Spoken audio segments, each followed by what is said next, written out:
ಎಲ್ಲರಿಗೂ ನಮಸ್ಕಾರ. ಇವತ್ತಿನ ವಿಡಿಯೋದಲ್ಲಿ ಶೇಕಡಾವಾರು ಯಾವ ತರ ಕಂಡುಹಿಡಿಯೋದು ಅಂತ ನೋಡೋಣ. ಇಲ್ಲಿ ಇವಾಗ ನಿಮಗೆ ಎರಡು ಎಕ್ಸಾಂಪಲ್ಸ್ ಇದಾವೆ. ಸೊ ಇವನ್ನ ಯಾವ ತರ ನಾವು ಸ್ಟೆಪ್ ಬೈ ಸ್ಟೆಪ್ ಮಾಡ್ಬೇಕಂತ ಹೇಳ್ಕೊಡ್ತೀನಿ. ಅದೇ ತರನೇ ನೀವು ಕೂಡ ಶೇಕಡಾವಾರನ ಕಂಡುಹಿಡಿಬಹುದು. ಓಕೆ, ಇಲ್ಲೇನಿದೆ ಮೊದಲನೇ ಉದಾಹರಣೆ 30% ಆಫ್ 800 ಅಂತ ಇದೆ ಅಲ್ವಾ. ಈ 30% ಅನ್ನೋದನ್ನ ಮೊದಲು ಯಾವ ತರ ಬರ್ಕೋತೀರಾ, 30 ಡಿವೈಡೆಡ್ ಬೈ 100 ಅಂತ ಬರ್ಕೋತೀರಾ. ಆಫ್ ಅಂತ ಏನಿದೆ, ಆಫ್ ಅಂತ ಏನಿದೆ ಅದನ್ನ ನೀವು ಈ ತರ ಇಂಟು ಅಂತ ಬರೀತೀರಾ.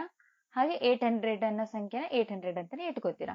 ಇವಾಗ ಏನಾಯ್ತು, 30 ಇಂಟು 800 ಡಿವೈಡೆಡ್ ಬೈ 100 ಆಯ್ತು ಅಲ್ವಾ. ನಿಮ್ಗೆ ಡಿವೈಡ್ ಮಾಡೋದು ಗೊತ್ತು. ಇಲ್ಲಿ 2 ಸೊನ್ನೆ ಹೋಗುತ್ತೆ, ಇಲ್ಲಿ 2 ಸೊನ್ನೆ ಹೋಗುತ್ತೆ. ಓಕೆ, ಇವಾಗ ಯಾವ ತರ ಬರ್ಕೊಂತೀರಾ, 30 ಇಂಟು 8 ಡಿವೈಡೆಡ್ ಬೈ 1, ಅದನ್ನ 30 ಇಂಟು 8 ಅಂದ್ರೆ 240 ಅಂತ ಆಯ್ತು ಅಲ್ವಾ. ಹಾಗಾದ್ರೆ ಇಲ್ಲಿ ಇನ್ನೊಂದು ಎಕ್ಸಾಂಪಲ್ ನೋಡೋಣ. 75% ಆಫ್ 300 ಅಂತ ಇದೆ. ಮೊದಲು ನೀವು ಇದನ್ನ ಬರ್ಕೋಬೇಕು. ಯಾವ ತರ ಬರ್ಕೊಂತೀರಾ, 75% ನ 75 ಡಿವೈಡೆಡ್ ಬೈ 100 ಇಂಟು 300 ಅಂತ ಇದೆ ಅಲ್ವಾ. ಸೊ 300 ಅಂತ ಬರ್ಕೊಂಡ್ರಿ. ಸೊ ಇವಾಗ ನೀವು ಏನ್ ಮಾಡ್ತೀರಾ, ಇವೆರಡು ಸೊನ್ನೆನು ತೆಗಿಬಹುದು, ಅಥವಾ 75 ಇಂಟು 300 ಅಂತ ಮಾಡ್ಕೊಂಡು ಇಲ್ಲಿ ಬರ್ಕೋತೀರಾ.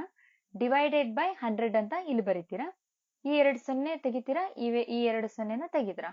ತೆಗೆದಾದ್ಮೇಲೆ 225 ಅಂತ ನಮಗೆ ಆನ್ಸರ್ ಬರುತ್ತೆ. ಗೊತ್ತಾಯ್ತಲ್ವಾ ಶೇಕಡಾವಾರುನ ಯಾವ ತರ ಸ್ಟೆಪ್ ಬೈ ಸ್ಟೆಪ್ ಬರ್ಕೊಂಡು ಸಾಲ್ವ್ ಮಾಡೋದು ಅಂತ.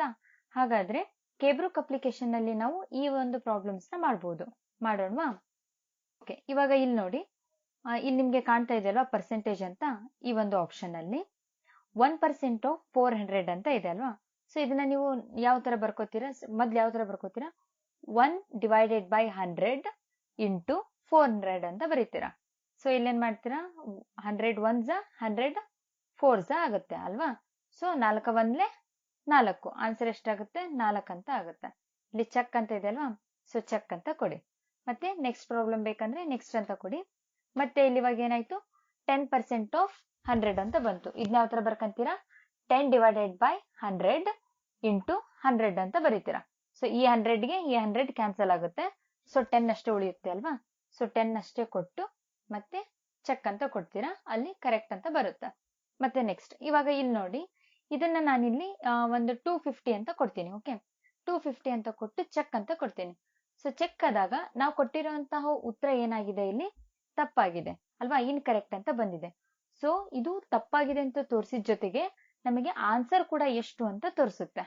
ಕಾಣಿಸ್ತಾ ಇದೆ ಅಲ್ವಾ, ನಾವು ಕೊಟ್ಟಿರೋ ಆನ್ಸರ್ ಏನು 250, ಇಲ್ಲಿರುವಂತಹ ಆನ್ಸರ್ ಏನು, ಕರೆಕ್ಟ್ ಆನ್ಸರ್ ಏನು 150 ಅಂತ. ಓಕೆ, ಮತ್ತೆ ನೆಕ್ಸ್ಟ್ ಕೊಡಿ. ಇವಾಗ ನಿಮ್ಗೆ ಏನಾದ್ರೂ ಈ ಒಂದು ಪ್ರಾಬ್ಲಮ್, ಈ ಕೊಟ್ಟಿರುವಂತ ಪ್ರಾಬ್ಲಮ್ ನಿಮ್ಗೆ ಏನಾದ್ರೂ ಕಷ್ಟ ಅನ್ಸಿದ್ರೆ ನೀವು ಸ್ಕಿಪ್ ಕೂಡ ಮಾಡ್ಬೋದು. ಇಲ್ಲಿ ಸ್ಕಿಪ್ ಅನ್ನೋ ಆಪ್ಷನ್ ಇದೆ ಅಲ್ವಾ, ಸೊ ಇಲ್ಲಿ ಸ್ಕಿಪ್ ಅಂತ ಮಾಡ್ಬೋದು. ಓಕೆ, ಇಲ್ಲಿ ನಿಮ್ಗೆ ಕೆಳಗಡೆ ಕಾಣ್ತಾ ಇರೋದು ಗೊತ್ತಲ್ವಾ, 4 ಕ್ವಶನ್ಸ್ ನ ಅಟೆಂಡ್ ಮಾಡಿದೀರಾ. ಅದರಲ್ಲಿ 2 ಕರೆಕ್ಟು, 1 ಇನ್ಕರೆಕ್ಟು, 1ನ ಸ್ಕಿಪ್ ಮಾಡಿದ್ದೀರಾ ಅಂತ ಅಲ್ವಾ. ಹಾಗಾದ್ರೆ ಇವತ್ತಿನ ವಿಡಿಯೋದಲ್ಲಿ ನೀವು ಶೇಕಡಾವಾರುವನ್ನ ಯಾವ ತರ ಕಂಡು ಹಿಡಿಯೋದು ಅಂತ ನೋಡಿದೀರಾ. ಸೊ ಇದನ್ನ ನೀವು ಪ್ರಾಕ್ಟೀಸ್ ಮಾಡಿ. ವಿಡಿಯೋ ನೋಡಿದಕ್ಕಾಗಿ ಧನ್ಯವಾದಗಳು.